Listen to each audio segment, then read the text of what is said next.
सुप्रभात बच्चों। आज की जो कहानी हम पढ़ने जा रहे हैं वो है पूर्व की ओर। पूर्व जैसे कि हमारी 4 दिशाएं होती हैं, उत्तर, दक्षिण, पूर्व, पश्चिम। तो पूर्व हमारी एक दिशा का नाम है जिसकी और बहुत सारे ऐसे स्टेट्स हैं, ऐसे राज्य हैं, ऐसे जगह हैं जिनको देखना भी अपने आप में रोमांचित करता है। तो ऐसे ही लेखक ने इस यात्रा का ही वर्णन इस पाठ में किया है। जब उसने पूर्व के देशों की यात्रा की, पूर्व के राज्यों की यात्रा की, तो उसको क्या क्या अच्छा लगा, वही सारी बातें उसने हमारे साथ इस पाठ में शेयर की हैं। तो चलिए आज की कक्षा हम लोग शुरू करते हैं इस पाठ से, पूर्व की ओर। जैसे कि आप देख सकते हैं यहाँ पर लेखक का परिवार बैठा हुआ है गाड़ी में कि वो अपनी यात्रा शुरू कर रही है। तो लेखक को बहुत ही ज़्यादा चाव था इन देशों को देखने का, इस साइड के जगहों का विजिट करने का उसके मन में बहुत ही ज़्यादा शौक़ था।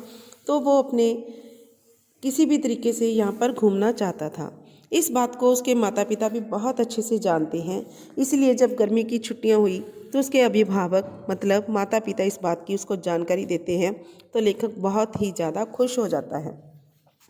अब यात्रा पर शुरू करने से पहले जितने भी दिन उसके पास बचते हैं, इन दिनों में वह उन दिनों के बारे में जानकारी जुटा लेता है। तो इन राज्यों के बारे में उसे क्या पता चलता है कि पूर्व की ओर ये 7 राज्य हैं जिनको सप्तभगिनी नाम से भी जाना जाता है। सप्तभगिनी मतलब 7 बहनें। भगिनी का मतलब होता है बेटा बहनें, सप्त का मतलब होता है 7। तो लेखक ने इसके बारे में 1972 में एक बार रेडियो टॉक शो के दौरान इस बात को सुना था कि ज्योति प्रसाद सैकिया ने इन राज्यों के बारे में अपने एक बहुत ही अच्छे विचारों को पेश किया था। यहाँ पे आप लोग देख सकते हैं,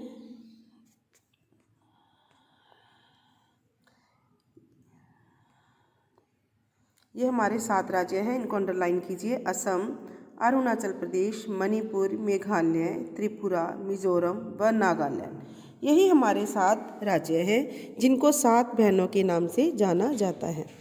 तो सबसे पहले लेखक ने अपनी यात्रा शुरू की थी नई दिल्ली के रेलवे स्टेशन से आगे की टिकट लेकर। तो उनका सबसे पहला जो गंतव्य स्थल था वो था गुवाहाटी। गुवाहाटी उनका सबसे पहला गंतव्य स्थल था। गंतव्य स्थल मीन्स आरंभिक स्थान, यहाँ से उन्होंने अपनी यात्रा को शुरू किया, दैट इज़ गुवाहाटी। असम का ये सबसे बड़ा नगर है। वो वहाँ पर रात को पहुँचे और रात में आराम करने के बाद वो लोग सुबह ही अपनी यात्रा पर निकल पड़े, अर्थात वहाँ पर जो जो देखने वाली चीज़ें थी उनको देखने के लिए निकल पड़े। अब असम के बारे में एक बात तो बहुत ही ज़्यादा फेमस है, ये तो आपकी जनरल नॉलेज की बात है कि असम अपनी चाय के लिए पूरे विश्व में प्रसिद्ध है। बिल्कुल। तो असम को भारत के पूर्वोत्तर हिस्से का प्रवेश द्वार, एंट्री गेट भी बोला जाता है।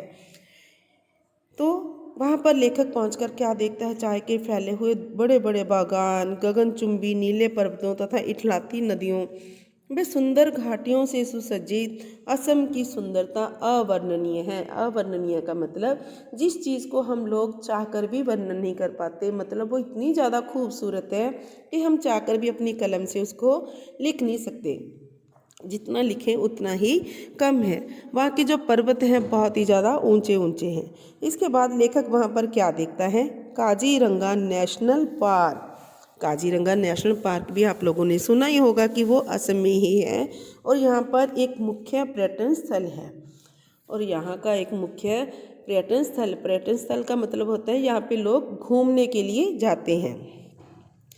तो यह भी असम के नौगांव जिले में स्थित है। और आपको पता है ये क्यों फेमस है, एक सींग वाले गैंडे के लिए। यहाँ पर एक सींग वाला गैंडा मिलता है देखने के लिए। इसके अलावा यहाँ पर और भी बहुत सारे जानवर हैं जो देखने के लिए मिलते हैं। इसके बाद असम का एकमात्र गांव है जो हाफलंग समुद्री तल से लगभग 680 मीटर की ऊंचाई पर स्थित है। हाफलंग को असमिया भाषा में कहा जाता है सफ़ेद चींटियों का पहाड़। मतलब यहाँ पर चींटी आप जानते हो, एंट्स, जिन्हें आप इंग्लिश में एंट्स बोलते हैं। वाइट कलर की चींटियों का पहाड़ भी इसको जाना जाता है। और ये इस पर लगभग 2 लाख अलग अलग तरह के फल भी ग्रो होते हैं। हाँ जी, नेक्स्ट पेज पर हम लोग चलते हैं। इसके बाद बाद लेखक ने क्या देखा, कामाख्या मंदिर। कामाख्या शक्तिपीठ पीक गुवाहाटी का एक मुख्य पर्यटन स्थल है, यहाँ पर लोग जाते हैं। आप लोगों ने हो सकता है कामाख्या मंदिर के बारे में सुना भी हो, लोगों की यहाँ पर मान्यताएं भी पूरी होती हैं। और यह गुवाहाटी के पश्चिम में कम से कम 8 किलोमीटर दूर एक नीलांचल पर्वत पर स्थित है। आपने सुना होगा माता भवानी भगवान शिव की जो पत्नी है माँ गौरी के बारे में। 52 शक्तिपीठों में से ये एक पीठ है, एक माता का मंदिर है जो कि बहुत ही प्रसिद्ध है। इसके बाद ये गुरु तेग बहादुर जी का प्रसिद्ध गांव धुबरी भी ब्रह्मपुत्र नदी के उत्तर पूर्वी घाट पर बना हुआ है। अर्थात हिंदू धर्म के साथ साथ सिख धर्म के साथ भी यह जगह फेमस बनी हुई है। इसके बाद यहाँ पर शिव मंदिर भी बना हुआ है। सबसे ऊंचा शिव मंदिर है जो शिव डोल मंदिर के नाम से जाना जाता है। इसके बाद यहाँ पर जो मुख्य पर्यटन स्थल है वो है अहोम राजा का महल, जिसको लोग जरूर देखने जाते हैं। इसके बाद असम के ब्रह्मपुत्र नदी के मध्य में बसा माजुली एक बड़ा नदी द्वीप है। द्वीप क्या होता है बेटा? आइलैंड, जिसे आप इंग्लिश में पढ़ते हैं ना, आइलैंड, लक्षद्वीप, निकोबार, अंडमान निकोबार, ये सारे आपके आइलैंड हैं। तो माजुली को भी असम के ब्रह्मपुत्र नदी का सबसे बड़ा द्वीप माना जाता है। और 2016 में सितंबर 2016 में Guinness book of world records में इस द्वीप को दुनिया का सबसे बड़ा नदी द्वीप घोषित किया गया।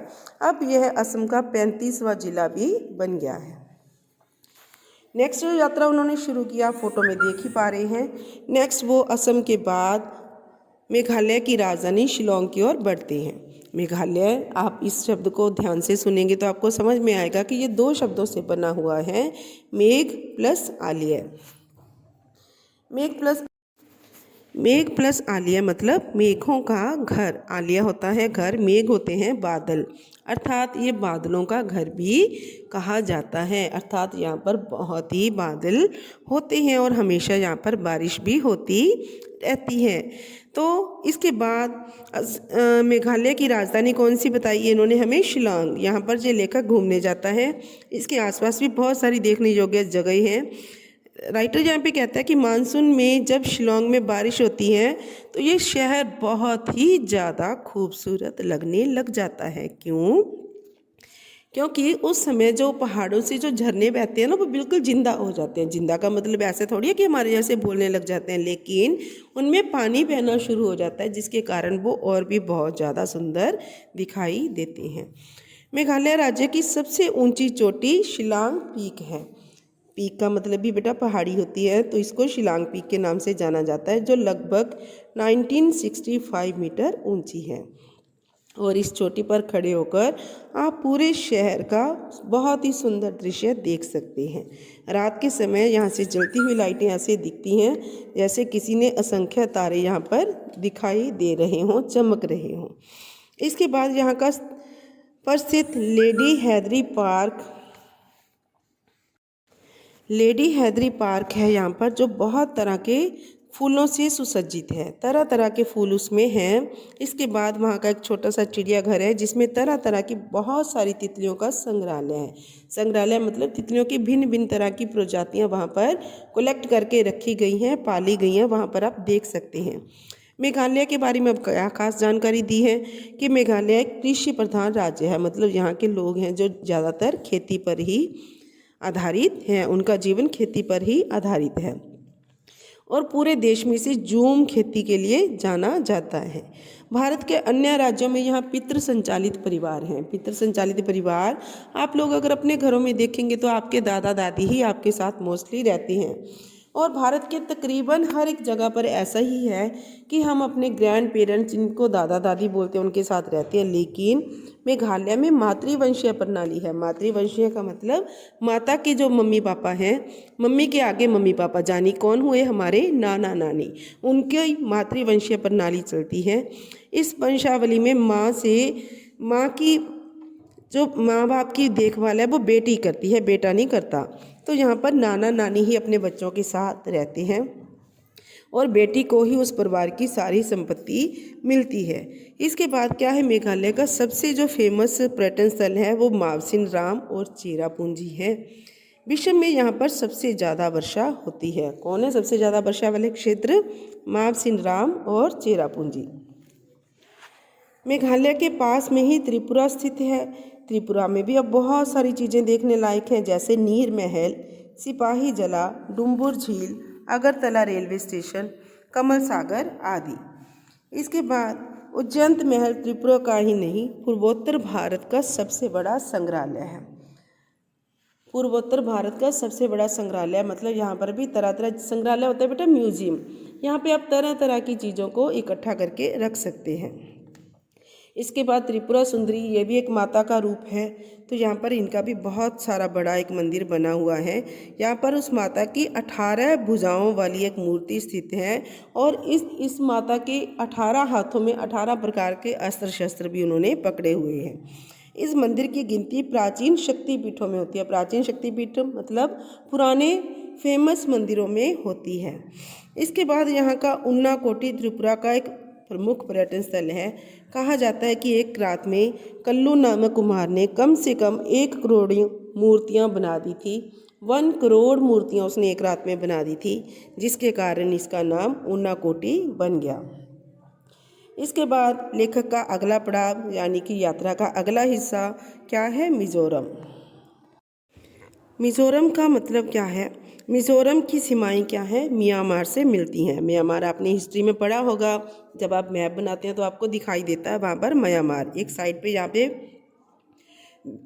एक इंडिया का छोटा सा मैप जिसे वेस्ट बंगाल भी कहते हैं, उसके साथ ही पास ही ये वाला स्टेट वहाँ पे दिखाई देते हैं।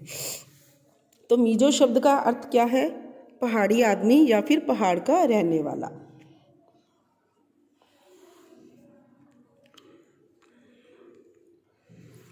पहाड़ी आदमी या फिर पहाड़ का रहने वाला। यह एक पर्वतीय नगर है और आइजोल यहाँ का प्रमुख धार्मिक व सांस्कृतिक केंद्र है, मतलब धर्म और संस्कृति से जुड़ा हुआ एक केंद्र है। म्यांमार से लगती सीमा के समीप ही चम्फाई नामक एक पर्यटन स्थल ने हमारा मन मोह लिया, अर्थात लेखक को यह जगह बहुत ही सुंदर लगती है। पास ही तापदिन नाम की एक प्राकृतिक झील है। झीलों के बारे में आप लोग जानते हो, यहाँ पे फोटो में भी आप लोगों को दिख रहा है कि बच्चे कैसे इंजॉय कर रहे हैं। यहाँ पर मनोहारी वन है। वानतांग जलप्रपात मिजोरम में सबसे ऊंचा जलप्रपात है। जलप्रपात क्या होता है बेटा? झरना ही होता है, ऊंचाई से गिरने वाला झरना। जैसे अगर आप कभी मनाली घूमने गए हो तो वहाँ पर आपने केम्प्टी फॉल के बारे में सुना होगा। तो ऐसे ही यहाँ पर जो झरना है उसका नाम क्या है? वानतांग। यह धेनजोल कस्बे के पास है। इसके बाद लेखक मिजोरम के बाद नेक्स्ट उनका जो स्टेट है वहाँ पे घूमने जाते हैं मणिपुर। मणि से आप लोग कभी सुना होगा, मणि का मतलब होता है गहने। मणिपुर का मतलब क्या हुआ अभी यहाँ पर? आभूषणों की भूमि, यानी कि गहनों की भूमि। गहने समझते हो ना? ऑर्नामेंट्स जिन्हें आप लेडीज़ और जेंट्स पहनते हैं, लाइक अपने हाथों में रिंग्स पहनते हैं, गले में हार डालते हैं, कानों में है ना कुंडल या ईयर रिंग्स वगैरह डालते हैं, तो वो होते हैं आभूषण। अब कांगला शाह मणिपुर का राज चिन्ह है। राज चिन्ह मतलब उस राजा की पहचान है। विविध वनस्पतियों व जीव जंतुओं के कारण मणिपुर को पूर्व का स्विट्जरलैंड भी कहा जाता है। विविध मतलब कई तरह की भिन्न भिन्न प्रकार की वनस्पति। वनस्पति क्या होती हैं बेटा? तरह तरह के ऐसे प्लांट जिनसे हम दवाइयाँ या बहुत ही कुछ यूजेबल थिंग्स बनाते हैं। और तरह तरह के जीव जंतु होने के कारण मणिपुर किस बात के लिए फेमस है? पूर्व के स्विट्जरलैंड का नाम भी इसको दिया जाता है। इसके बाद यहाँ पर मन को लुभाने वाले नेचुरल जो सीन है वो दिखाई देते हैं। तरह तरह के विलक्षण फूल पौधे हैं। विलक्षण मतलब जिनके जैसा कोई और है ही नहीं, बहुत ही डिफरेंट तरह के फूल पौधे। वहाँ पर हरियाली फैली हुई है, वन है, नदियाँ हैं, जिनको देखकर लेखक को बहुत ही ज़्यादा अच्छा लगता है और लेखक हैरान हो जाता है मणिपुर की सुंदरता को देखकर। इसके बाद इस जगह को चैतन्य महाप्रभु की कार्यस्थली होने के कारण वैष्णव धर्म भी यहाँ पर बहुत फैला हुआ है। महाप्रभु चैतन्य के बारे में आप लोगों ने सुना होगा कि ये राधे राधे करते हुए, हरे कृष्णा हरे रामा करते हुए इन्होंने अपना जीवन स्पेंड करा है और भगवान कृष्ण के ये बहुत ही बड़े भक्त हुए हैं। यहाँ पर श्री गोविंद जी मंदिर और विष्णुपुर स्थित विष्णु मंदिर प्रमाण है। मतलब चैतन्य महाप्रभु का यहाँ पर बहुत ही ज़्यादा व्यापक प्रभाव पड़ा हुआ है। इसके बाद यहाँ पे कुछ जगह के नाम बताए हैं, जैसे खरीम बंद बाज़ार, शहर मीनार, नूपीसान। नूपीसान क्या है बेटा? ये महिलाओं का युद्ध है। यहाँ से जो औरतों के युद्ध है जिनमें औरतें लड़ाई करती हैं, किसी भी लड़ाई में भाग लेकर, उसको नूपीसान बोला जाता है। मेमोरियल कामलोर, कसा खोंगापत उद्यान, INA मेमोरियल, किबुल लामजो राष्ट्रीय उद्यान, डुको घाटी राजकीय अजायबघर, खोंगजोम वार मेमोरियल जैसे मणिपुर के प्रसिद्ध पर्यटन स्थलों को देखकर लेखक उनकी यादों को समेटकर वहाँ से चल पड़ता है। अब इसके बाद लेखक हमें मणिपुर के बारे में बताता है कि वहाँ पर एक विश्व प्रसिद्ध ताज़े पानी की झील भी है जिसे लोकटक के नाम से जाना जाता है। अब मणिपुर की हिस्ट्री के बारे में लेखक हमें आगे बता रहा है। यहाँ जैसे आप फोटो में देख रहे हो एक शादी का सीन दिखाया गया है। तो यहाँ पर लेखक बताना चाह रहा है कि मणिपुर की जो कथा है, जो हिस्ट्री है, वो बहुत ही ज़्यादा प्राचीन है। अर्थात महाभारत के समय से इसको याद किया जाता है, महाभारत के समय से इसका इतिहास जुड़ा हुआ है। कैसे कि आपको पता है कि महाभारत के समय में कौरवों और पांडवों में युद्ध हुआ था। मतलब वहाँ पर दो ऐसी साइड्स थी जिनमें खास महत्ता थी। पहले थे कौरव, दूसरे थे पांडव। पांडवों में 5 भाई थे, अर्जुन, युधिष्ठिर, भीम, नकुल और सहदेव। अर्जुन बहुत ही ज़्यादा अच्छे धनुषधारी थे। तो अर्जुन की शादी मणिपुर की राजकुमारी चित्रांगदा से हुई थी।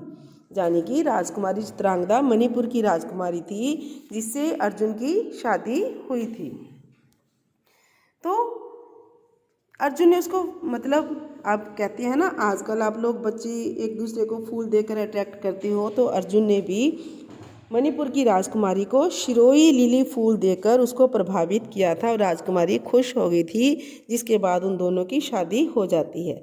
इसके बाद वहाँ पर बहुत सारे ऐसे फेमस त्यौहार हैं जिनके बारे में लेखक ने बताया है, लाइक दल जात्रा, लाई हराओबा, हिक्रू, हितोंगबा, रासलीला, चेराओबा, निंगोलिया, कोडबा और रथ यात्रा मणिपुर के फेमस त्यौहार हैं जिन्हें देखकर सभी का मन बहुत ही ज़्यादा खुश हो जाता है। मणिपुर की यात्रा को ख़त्म कर लेखक पहुंचता है नेक्स्ट उनका जो पड़ाव है वो है नागालैंड। नागालैंड जो है वहाँ पर उन्होंने सबसे पहला गवर्नमेंट की तरफ से बना हुआ एक म्यूजियम देखा, संग्रहालय देखा, जिसमें नागालैंड की संस्कृति और इतिहास से जुड़ी हुई बहुत सारी चीज़ें थी। कोहिमा गांव को एशिया में सबसे ज़्यादा घनी आबादी वाले गांवों में से एक माना जाता है। यह कोहिमा से 30 किलोमीटर की दूरी पर दजुकोउ घाटी है और लेखकों के बीच लेखक ने अनुसार इसने अपनी खूबसूरती के दम पर लोगों में अपनी खास पहचान बनाई हुई है। इसको देखना सभी को ही बहुत रोमांचित करता है। नागालैंड की यात्रा के बाद लेखक क्या है, अरुणाचल प्रदेश की ओर बढ़ता है। ये इस यात्रा का अंतिम पड़ाव है बेटा। अरुणाचल का शाब्दिक अर्थ है उगते सूर्य का पर्वत। अरुण सूर्य का ही एक नाम है। अरुणाचल मतलब उगते सूर्य का पर्वत। और इसकी राजधानी क्या है? ईटानगर। यहाँ का जो सबसे ज़्यादा फेमस किला है वो ईटा किला है, जिसका निर्माण 14वीं या 15वीं शताब्दी में हुआ था। मतलब इस किले को 14th या 15th सेंचुरी में बनाया गया था। इस किले के नाम पर ही इस शहर का नाम ईटानगर रखा गया है। ईटानगर कहाँ की राजधानी है? अरुणाचल की। यहाँ पर भी लेखक ने पहुंचकर बहुत सुंदर सुंदर दृश्य देखे। यहाँ की पौराणिक गंगा झील देखी उसने, और इसके बाद बहुत सारी जगह जो वहाँ पर देखने लायक थी वहाँ पर भी घूम के आए। इसके बाद लेखक कहता है कि वो सिक्किम भी जाना चाहता था, लेकिन इतना ज़्यादा उनके पास समय नहीं था, जिसके कारण वो अरुणाचल से ही वापसी कर लेते हैं। अब लेखक यहाँ पे बताना चाह रहा है कि इतनी सारी यात्राएं जो लेखक करके आया है, अगर वो इसके बारे में पढ़ता तो शायद उसे इतनी ज़्यादा जानकारी ना होती जितनी की ज़्यादा जानकारी उसको घूमने के साथ मिली है। जगह जगह पर जाकर वहाँ की संस्कृति को देखना, खुद अनुभव करना, ये लेखक के लिए बहुत ही ज़्यादा रोमांचक रहा है। लेखक को बहुत ही ज़्यादा उसने अट्रैक्ट करा है। तो लेखक कहता है कि मैं बहुत भाग्यशाली हूँ कि मुझे इस यात्रा को करने का अवसर मिला। और आदिकाल से, मतलब पुराने समय से ये सोचा जाता है कि यात्राएं भी शिक्षा का ही एक अंग हैं। जिन चीज़ों को आप पढ़कर नहीं सोच सकते, समझ सकते, उन चीज़ों को आप देखकर बखूबी सीख जाते हो। तो ये था बेटा आज का आपका पाठ पूर्व की ओर। अब इसके बारे में कुछ रोचक जानकारी जो पीछे बच गई हम इसको थोड़ा सा और पढ़ लेते हैं ताकि इसके जो शॉर्टली पॉइंट्स हैं वो आपके माइंड में रह जाएं। सबसे पहला दिया है इन्होंने, अरुणाचल प्रदेश देश का सबसे पूर्वी राज्य है। सबसे पूर्वी राज्य का मतलब यहाँ पर सूर्य सबसे पहले निकलता है। इसे उगते सूर्य का पर्वत भी कहा जाता है। इस राज्य की सीमाएं 3 देशों से मिलती हैं। मैप में आप लोग चेक करेंगे, भूटान, चीन, तिब्बत यानी के और म्यांमार। नेक्स्ट, मेघालय की राजधानी शिलांग के समीप मावलीनोंग गांव सबसे स्वच्छ गांव है, सबसे साफ सुथरा गांव है। छोटा सा यह गांव शहरी क्षेत्रों के लिए प्रेरणा स्रोत है, मतलब लोग उसको देखते हैं कि कैसे इस छोटे से गांव ने अपने आप को मेंटेन करके रखा हुआ है। नंबर 3, मेघालय के मावसिनराम में दुनिया की सबसे ज़्यादा बारिश होती है और इससे पहले मेघालय के चेरापूंजी को सबसे ज़्यादा वर्षा वाला क्षेत्र जाना जाता था।